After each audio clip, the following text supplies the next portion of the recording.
তো আজকে বিষয় হইতেছে, কথা বলবো আপনার সাথে। দেখেন, বেগম খালেদা জিয়া তিনি কিন্তু হসপিটালে ভর্তি, গুরুতর অসুস্থ।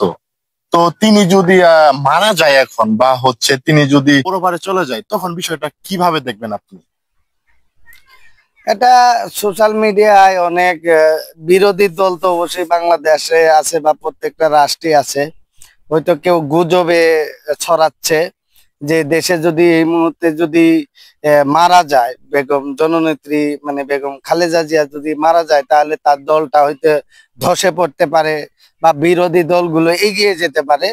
তো এটা যারা ভাবতেছে, এটা 100% ভুল ভাবতেছে।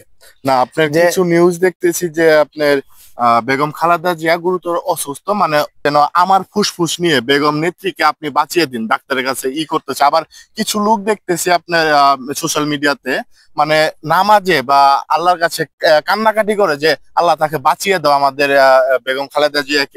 কিছু আছে স্বার্থের জন্য, মানে কিছু বাক্য আছে যে অতি ভক্তি চুরের লক্ষণ। অতিভক্তি চুরের লক্ষণ এবং অতিরঞ্জিত কিছু ভালো না। এই যে কেউ দেখলাম যে ফুসফুস দিতে চাচ্ছে বা কিডনি দিতে চাচ্ছে, হ্যাঁ, আসলে তারা কিছু পাওয়ার আশায় বা সেলিব্রিটি, তাদের কিন্তু তেমন একটা পদ নাই, তাদের একটা এমপিও না। মির্জা ফখরুল বা রুহুল কবির রেজভী এগুলো কিন্তু বলছে না যে আমি একটা কিডনি দিব বা একটা ফুসফুস দিব। এখানে কিন্তু অনেক গ্রুপের ব্যাপার আছে, সায়েন্সের ব্যাপার আছে, যে আমি রক্ত দিতে চাইলেই কি আমি রক্ত দিতে পারবো, এই হিসেব হয়তো তারা করেছে যে আমার রক্তের সাথে বা কিডনির সাথে ম্যাচিং না। এটাও থাকতে পারে, তদন্ত আসলে বেরিয়ে আসবে, কিন্তু তদন্ত এই জায়গায় করবে না, আবেগের জায়গায় কেউ করবে না। হয়তো আবেগে বলতেছে যে দিতে চাই, এটা একটা প্লাস পয়েন্ট থাকতে পারে, দলের ভিতরে এটা থাকতেই পারে। আবার এমন কিছু বলা যাবে না যা অতিরঞ্জিত ভাবে করছে।